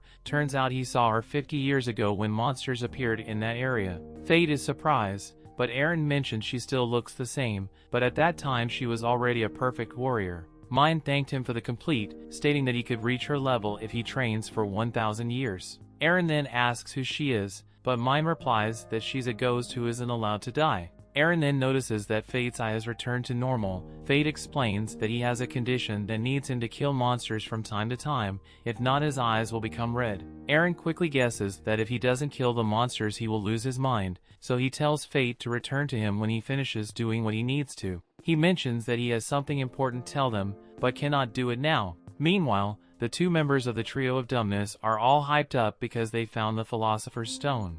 As usual, it is something that can cure any injury or disease and somehow grant immortality. Their butler knocks on the door and Bull Haircut asks about Hodo. The butler replies he's now known as Death and that corpse is not a monster but a person. Story continues. On their way, Fate is still complaining about Mine's ability to be a glutton. Once again, she replies that anger burns lots of calories. She tries to share with him, explaining she doesn't want him to be mad at her. She even treats him like a child, feeding him beef jerky and patting his head. Greed is laughing at this, but Fate notices Mine sitting by his side and then resting her head on his thigh. He asks her what she's doing, but she simply replies that this is the best bed in the carriage. Despite being so she quickly falls asleep and Fate compares her with a child. He then remembers she said she was a ghost who wasn't allowed to die, and that she has something to do. He asks Greed what Mine is fighting against, but Greed doesn't reply. Fate complains, but Greed simply answers that he will see it if he stays with her. Still, Fate thinks this will become troublesome in the future. Meanwhile, Roxy's companions ask when they should be getting to Galia. Roxy replies it's literally just around the corner. Few minutes later they arrive at Aaron Barbato's village. They talk about the castle and the story that now a lich monster rules it. They decide to get closer to the castle, but notice there is no monsters. Mugan thinks they cleared this place recently. Aaron arrives to introduce himself and Mugan shows his respect, mentioning Aaron is known as the Sword Saint. Roxy tries to introduce herself, but Aaron mentions she has grown well. She's initially confused, but Aaron replies he knew her parents, that they asked him to name her. She's surprised to hear that, but Mugan mentions how he envy because she has a hero as a godfather. Aaron corrects them, mentioning he's a former hero. He mentions that he retired because he lost his reason to fight due to losing his family. Roxy then mentions that he managed to defeat the Lich Lord, but Aaron replies he didn't do it alone. He simply mentions it's all thanks to a person who fought alongside him. Mugan mentions the person should be a strong warrior because it's not easy to defeat a crown monster. Miria also says that she wants to meet him, but Aaron simply replies that he left on his journey. Roxy asks for the warrior's name because she will need to report the situation later. However, Aaron refused to say it's Fate. This is because Fate asked him to not mention his name to anyone who asks for him. Roxy accepts this answer and apologizes for disturbing him. She decides to leave and Aaron asks if she's heading to Gallia. She's surprised because she never mentioned it. Aaron replies that's the only reason why she would be in this place. He asks if Vlerick is behind her mission, but she replies that she volunteered. He tells her that this is all planned because both Hart and Aaron families are threats to the Vlerick. Roxy replies she will carry her father's wishes and protect people. Aaron is shocked to hear that her father passed away. Due to the current situation, Aaron asks if she wants to take lessons from. She's confused, but he promises to teach her how to fight in Gallia. She accepts to learn from him and Aaron is impressed that not only she has the same type of sword as her father, but also the skills. She says that she wants to be stronger and they continue their lessons. Meanwhile, Fate is complaining to Mine they have been walking for a while since the last town. He's confused about this place and notices that it's full of ruins. Mine replies this is where she born. Fate is confused, but she explains further. She was taken to the imperial capital after she was born, and she doesn't have memories of this place, but still, this is an important place to her. Fate is confused and asks if Gallia wasn't destroyed 400 years ago, but Mine ignores and walks away. She stops at a random site, mentioning she found it. Fate is confused, but when he looks ahead, he sees some sort of cocoon. Greed even mentions he cannot believe one of those things are still alive. Mine starts walking again and Fate follows her while asking Greed, "What is that?" Greed replies it's a chimera. It's a military weapon created in Gallia a long time ago by patching monsters as the core. Fate is confused, but Greed explains this is their greatest failure. They get near to it with Greed mentioning that he thought that every chimera was disabled. Mine then turns to Fate and mentions he will be paying her the favor. Fate is a bit shocked because they will have to defeat this. He checks its stats just to find out that its lowest stat is 14 million. He also notices the chimera's skills appear as error. Greed explains that it's unstable because the monster's skills are artificially mixed. Despite the huge stats Mine mentions, this is still a child chimera, so it should be possible to defeat it. Fate is confused and asks what he should do. Mine replies that chimeras won't die by just simply being beaten. As long as it has a soul, it will always stay alive. Fate realizes that she needs his gluttony, soul-eating ability to deal with it. She replies with yes, mentioning it's the most sinful power to defy God. Without waiting, she jumps, saying they will be starting. She strikes the egg and we see a girl inside. Suddenly a monster comes out and Fate notices the girl in the monster's chest. He notices how her eyes looks just like his, but Mine says the monster is trying to intimidate him. Greed even tells Fate to look the other way, otherwise he will lose his will to fight. Fate asks Mine who's the girl, and she replies it's the chimera's core. In short, Mine reveals she needs him to give the finishing blow to the core. Fate tries, refuse it by explaining that if he eats her soul, the girl will be suffering in eternal hell. Mine tells him to not be deceived, because the girl is a monster in human form. She then says that his sentimentality will lead to his own death. The monster roars and Mine grabs Fate to dodge the attack. The monster summons lava and Fate asks Greed to become a scythe and cut it. Greed refuses because he cannot cut that attack. Mine then suddenly stops and tells him to stay behind her.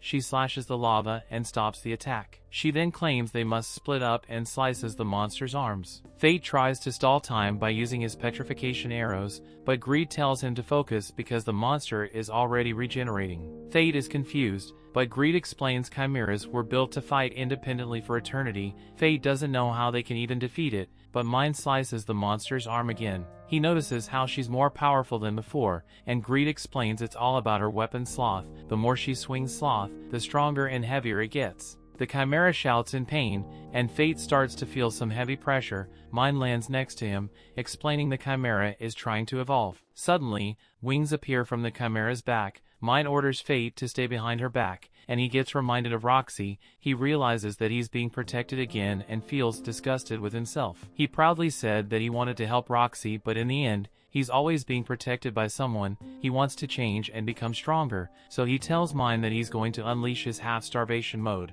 Mind simply replies that if he makes a mistake, he will be swallowed by the gluttony. Fate knows it, but he doesn't care. He cannot help her if he doesn't activate it. He activates his skill and tries his best to control it. However, that comes with a big pain. The chimera doesn't wait and attacks, but Mind blocks it. Suddenly, she hears Fate's voice mentioning it's time to strike back. The chimera attacks with feathers that will explode on contact, and Fate decides to use them to their advantage. He uses greed to cut the feathers and create an explosion. He then leaps into the air and turns greed into a bow. He used the dust cloud to charge greed with 10% of his stats, plus sandstorm magic. Upon shooting, the chimera gets petrified. Mind uses this chance to attack and unleashes Sloth. Her attack is so powerful that she cuts the chimera's feet. Greed tells Fate to hurry up and attack before it regenerates. However, the chimera activates a barrier skill. Fate decides to cut it using his scythe, but it does nothing. Greed orders him to find the flow of mana and hit the weak point.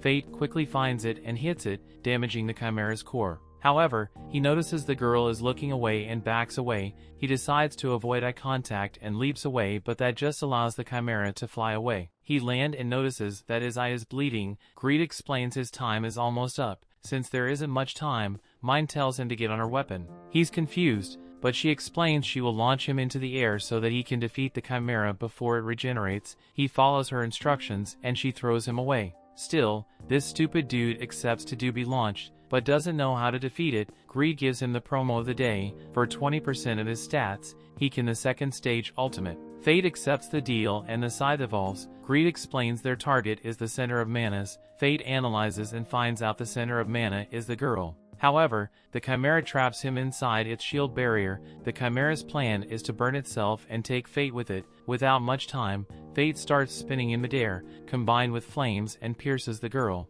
This creates a huge explosion, but something strange happens to him. First, his telepathy skill activates and he sees both the chimera core girl and Mind hugging each other. Second, his gluttony skill activates, but instead of the usual excitement, he feels lonely. Greed explains that's how it works. He reveals that the chimera core is an inferior version, but in the end it's one of Fate's sin.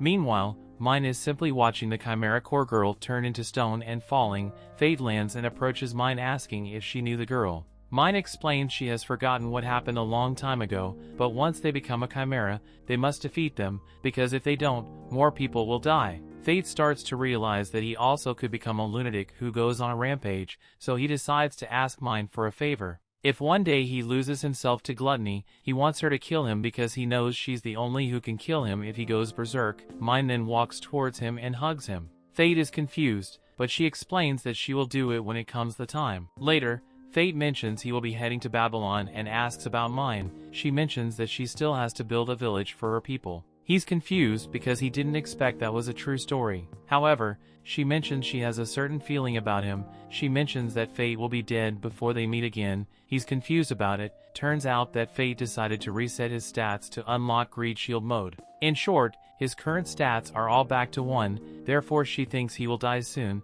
He realizes his mistake and asks her help to hunt and raise his stats. However, she walks away and asks for money. He manages to reach Babylon a few hours later, but Greed is complaining because Fate is heading to the wrong gate. Fate turns away and asks if Greed has been here before. Greed confirms, mentioning his previous wielder was also a deadly sin user. They finally enter the city, but there's a problem. Fate is a glutton and the food prices are 5 times higher than the capital. The Holy Knights arrive at the same time, and Fate puts on his mask before he sees Roxy from a distance.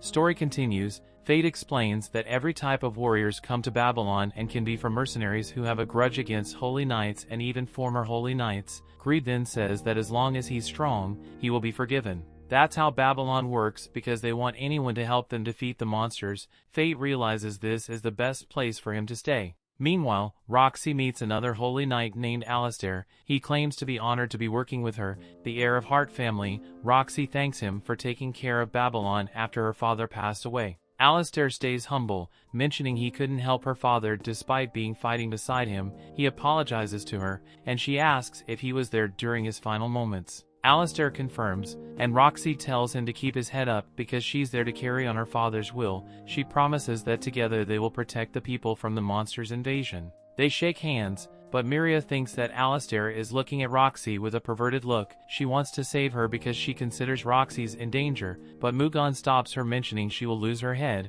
Roxy then turns to Mugan and Miria, saying they will be inspecting the town. Meanwhile, Fate is walking around while thinking about his finances. It costs 100 gold coins per day stay in and 1 gold coin for breakfast. Suddenly, Greed tells him to stop and look left. He sees a store display and Greed claims the scabbard is calling for him. Fate thinks it looks expensive, but Greed replies they can get money by beating monsters. The store owner comes out asking if Fate is looking for something. However, he suddenly starts to act like a freak, checking out Fate's cloak. He notices the burn marks and thinks it was caused by a fireball or a powerful heat attack. Fate is pretty impressed because the guy noticed it right away. Greed claims this guy is talented and they can trust him, but he's only interested in getting the scabbard. Fate gives in and asks how much the scabbard is. The guy replies that's just a sample and he can make one that fits the sword. Fate then handles Greed and asks what he can do. The guy checks the sword, mentioning he never saw one-handed sword like that. He calls Greed fantastic, making the sword get all cocky. The guy then starts to think what kind of scabbard he can make to match Greed. He has some idea, but it will cost 500 gold coins. Fate is shocked and refuses the deal by running out of shop. Greed simply tells him to hunt monsters and get some funds, but Fate still thinks 500 gold coins is a rip-off. He considers the princess and the city to be really high, and he doesn't think he should spend that much. He decides to head out and hunt some monsters when he's approached by some guys. They ask if he wants to join them in hunting monsters, since another pair of hands isn't too much. He asks if Fate wants to enlist the army as a volunteer, but Fate simply rejects it. He won't be joining any group. The group leader apologizes and wonders if Fate is a former holy knight because he wants to go solo. Fate is confused, but the guy simply mentions he never guessed it because he looks shabby. He apologizes as if he was afraid and walks away. Greed tells Fate that he needs to dress up properly, otherwise he will have to deal with people like that. Fate cannot believe he must dress up just for self-preservation. He claims that he will be getting something cool, but first they must hunt. After walking for a bit, he reaches a deserted piece of land. Greed explains that Gallia is just beyond the border. Fate complains about the smell, but Greed explains that's because there are dead monsters everywhere. Fate continues walking, but there's something strange in the air. Greed explains that spores. Fate is confused when he sees some moss on the rocks, but Greed explains their spores contain poison. He advises Fate to not breathing, but Fate complains that he should have warned him much earlier. Greed explains that if he inhales too much, the moss will grow roots inside Fate's lungs. Fate gets scared, but Greed simply replies this is Gallia. Fate continues walking, and Greed detects a small-scale stampede right away. Fate tries to look around but cannot find it. Suddenly some orcs appear in the horizon. Greed explains they're the most common monsters in Gallia and they use nature weapons. Greed identifies 50 monsters and tells that orcs are smart in attack and coordination. Therefore, Fate should treat it like fighting against people. Fate accepts the advice and decides to put what Aaron Barbados taught him into practice. He rushes it, but he suddenly sees one orc being headshot by an arrow. The group from before appears and starts the attack. Fate stops, thinking they were quicker, but Greed complains. He tells Fate to snatch their prey for the sake of his luxury. Fate tries to reason, mentioning it's bad manners to steal monsters from other people. However, Greed simply replies there's no rules or manners when it comes to monster hunting. Suddenly more orcs appear. Greed explains there are 2 squadrons of them as reinforcements. Fate is still acting like a good boy and thinks he can deal with them, since it won't be considered stealing. Greed uses this chance to mock Fate, calling him an ally of justice. Fate rushes him using his speed to get as close as possible, but the orc shoots some fire arrows. Fate turns Greed into a shield that destroys the arrows. Greed explains that this new form repels any physical and magical attacks. He asks Fate to praise him, but our boy tells him to shut up because they must battle. Fate doesn't know how he should approach the fight. Greed simply tells him to use the shield and smash the orcs. Fate then starts running with the shield in front of him. He blocks every attack and runs into the orcs, slicing them in half. Greed explains that shield bash it requires some strength to use it, but Fate already has it. Fate continues running into the orcs, slicing every orc around. By the end all his stats reach over 2 million once again. However, Fate is feeling surprised because his gluttony skill is not active despite defeating several orcs. Greed asks if the skill became quiet after he defeated Haniel. Fate confirms and thinks it's because he trained to control the skill with Aaron. Greed accepts the possibility and tells him to cut the ears and return to the city. Once he returns, everyone is shocked to see that Fate defeated that many orcs alone. He gives them to the clerk, who is also shocked. However, one of the guys from before accuses Fate of stealing their orcs. Greed mentions that Fate actually saved them, but the guy tries to take Fate's bags away. Fate breaks the guy's hand, but the rest of the group decides to attack him. They all gang on him at the same time, but Fate defeats everyone with a single punch. The group leader throws a dagger and attacks Fate, but our boy blocks it with the bag and kicks him on his family insurance. In the end, Fate gets a payment of 100 gold.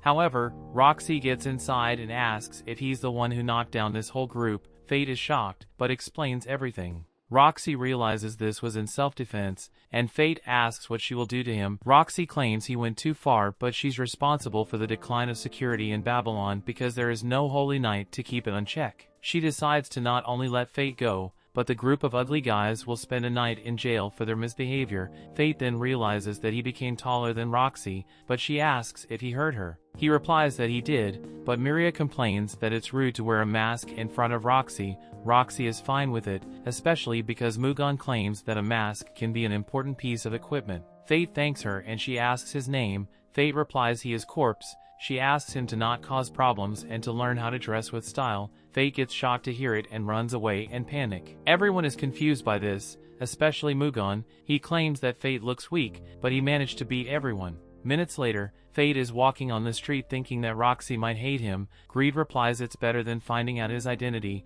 The sword then takes advantage of Roxy's words to dress well and asks again for a scabbard. Suddenly, the guy from the previous store appears, mentioning that he heard that Fate managed to beat the ruffians. Fate sighs because people are gossiping, but the guy suddenly asks him to fight while wearing his clothes. Fate is confused, and the guy introduces himself as Jade, a craftsman. The guy explains he opened his shop 3 months ago and is still a nobody, so he wants Fate to use his equipment, therefore getting some sort of ads revenue. Jade explains he was looking for a great warrior to create this partnership, and since it's free gear, Fate accepts the deal. After some work, Fate now looks like Karido with a mask. However, Jade asks for 80 gold coins in return. Just like us, Fate is shocked. Jade then asks for 40 gold coins instead, but still he got scammed. Fate then decides to get some food and notices a bar filled up with people. Greed mentions the food there is delicious, but Fate just wants something cheap. He decides to walk away when suddenly a beautiful girl comes out of the bar.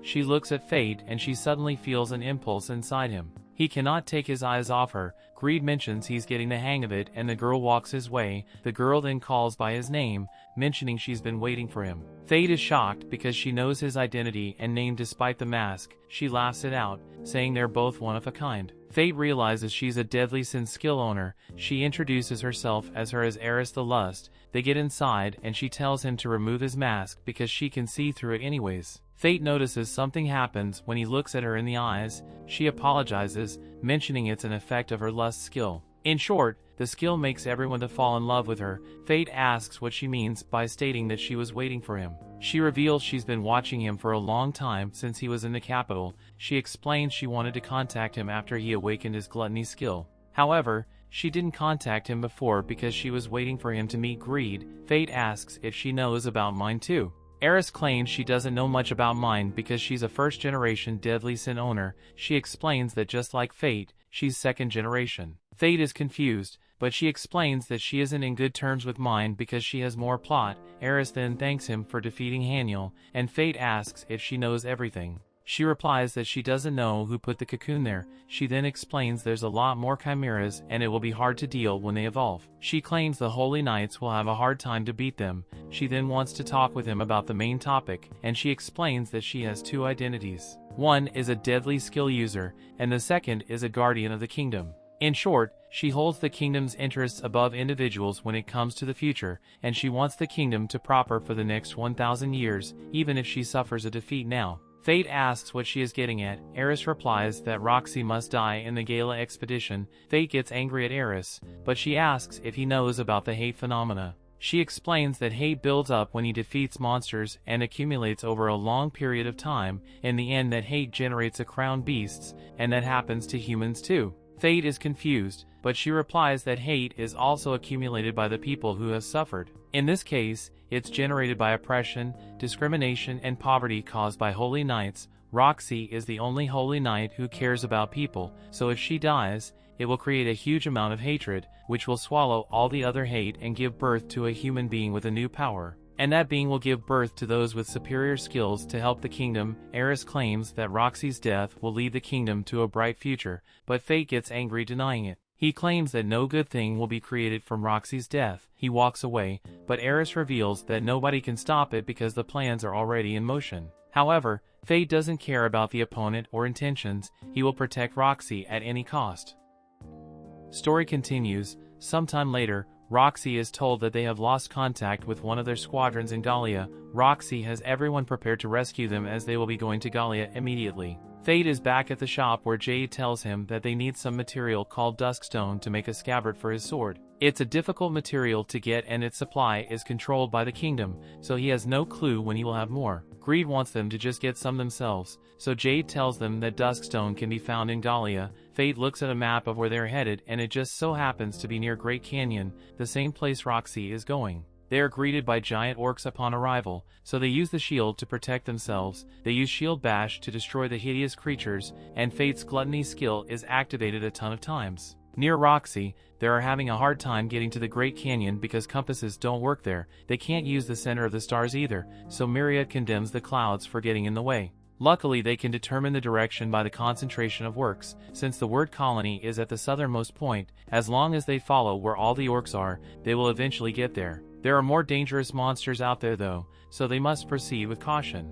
Elsewhere, Greed praises Fate for learning that he needs to rest before entering another fight. During his rest, Fate strangely sees the girl that was inside the chimera. A terrifying noise doesn't allow him to hear what she is saying, and he quickly finds himself in a place, so that human tomato juice. There he sees his victims and he's pulled down by Hato. Fate wakes up, but has no clue what just happened. There is no time to think however, as he detects monsters nearby. Greed points out that they are not orcs. They are crowned beasts and more than one of them. Fate uses his night vision skill to reveal that the monsters are salamanders. Fate takes one down using his bow, but he notices that there is something weird about these monsters. They usually run after taking major damage and they aren't coming after them. For some reason they're still just going in the same direction and it's like they are being controlled by something. This is pretty strange behavior, so they decide to follow them. Back with Roxy, she is woken up when her group is attacked by several salamanders. They do major damage and Alistair apologizes since the monsters somehow broke through their defenses. Mugan just manages to save her from becoming barbecue, and there are enough of the powers of these crowned beasts. Maria is furious, so she attacks with her magical flaming sword, but it doesn't work at all. Roxy rushes to her side, but the two are quickly in danger. Luckily for them, Corpse arrives to save them. Mugan is very impressed with him, as Corpse uses the common sharp edge skill with so much force. After Corpse finishes off the lizards, Roxy thanks him. She wants Maria to thank him too, but the little brat says that she didn't ask for help. They all introduce themselves. Maria finally decides to thank her savior. Alistair thanks him as well, but Corpse is just curious about a strange mark on the salamanders. All the salamanders have the same marking, and they point out how crowned beasts don't usually team up like that. They were clearly targeting Roxy, but she says that it could have just been a coincidence. Things have gotten very strange lately, especially after the divine dragon came out of its nest. Sometime later, they all finally arrive at the Great Canyon. Corpse thanks them for helping him get there, and Roxy is quite happy that they had the same destination. Maria as a jealous little brat and takes Roxy away since they need to rescue the squadron. Roxy tries to say goodbye, but Fate hesitates to take her hand because he doesn't want his mind-reading skill to activate. Maria takes his hand instead and they can hear her thoughts. The little brat doesn't want him getting any ideas about getting close to Roxy and wishes that he would just leave already. Roxy gets her to stop touching her man and everyone says their goodbyes. Fate seems oddly okay, which is letting her go even though he knows that she is in great danger. Either way, Fate ends up in a seemingly purified area in Gallia and notices the monsters there are petrified. It's almost like a graveyard, and Fate, stunned when he sees himself petrified, he just imagined that those, so they continue their search for the Duskstone. They don't find any yet, but they do spot Eris there. Fate immediately loses her, but turns to shockingly find a chimera. There is no core inside it though, so Greed assumes that it's just a prototype. It was buried in battle long ago and the rocks that covered it crumbled. There are some empty spots near it, so it seems like some chimera were awakened. 3 in total, so Fate wonders if Eris is responsible. An explosion shakes the ground, and it seems to have come from Roxy's direction.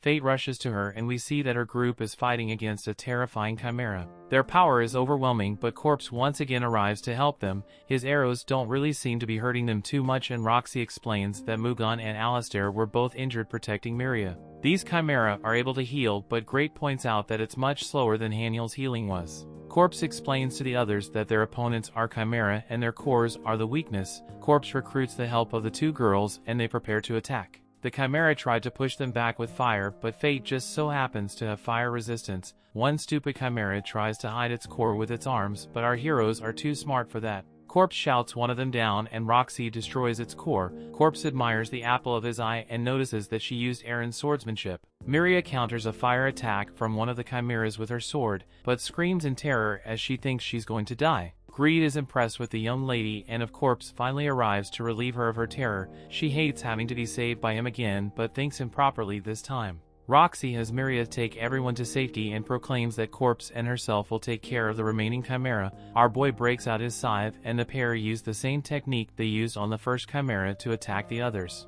This is Fate's first time fighting alongside Roxy, but it feels way more natural than with mine and Aaron. There is only one chimera left now, but it can surprisingly fly. They plan to attack it when it lands, but the second it does, the ground collapses. Corpse takes a hold of Roxy and assures her that she will be safe in his hands. Roxy quickly trusts him and they hold each other as they fall. Sometime later, Fate wakes up and quickly begins to panic when he realizes that Roxy is on his lap, but he has lost his mask. Roxy wakes up, but her boy finds his mask at the very last second. Corpse impresses her with some sweet fireball magic and he thinks about how close that was. Roxy explains that they weren't able to save the squadron since they arrived to find that they were all burned to unaliveness. Roxy points out that Corpse seemed to know quite a bit about the chimera, so he explains that he was told by a Gallian survivor. Roxy recalls seeing a Gallian girl with a large X and wonders if that's who he is talking about. She also heard rumors that this girl sent a lord flying, but our boy just plays dumb. Roxy explains that she also heard that this girl was traveling with a man wearing a skull mask, so our boy has no choice but to confess.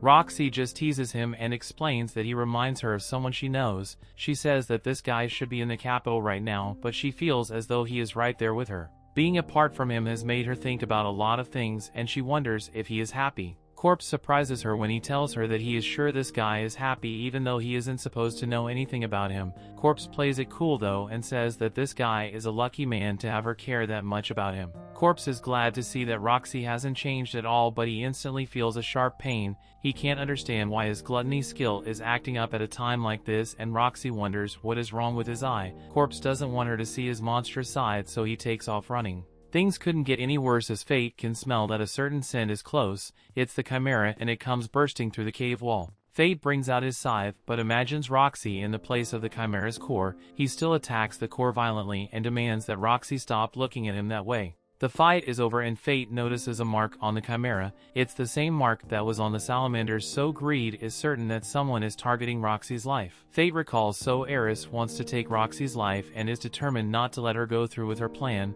Roxy arrives late to the party and the cave collapses a bit. Duskstones just so happens to perfectly be right there, and Roxy explains that this crystal is formed from monsters. Roxy reunites with her group and they're glad to see that everyone is safe, except for the entire squadron that was brutally burned to death. Elsewhere, we get a quick look at some cool looking blonde version of Corpse with a glowing green eye. That brings the episode to an end. Thanks for watching. Want next part? Subscribe the channel and turn on notification bell.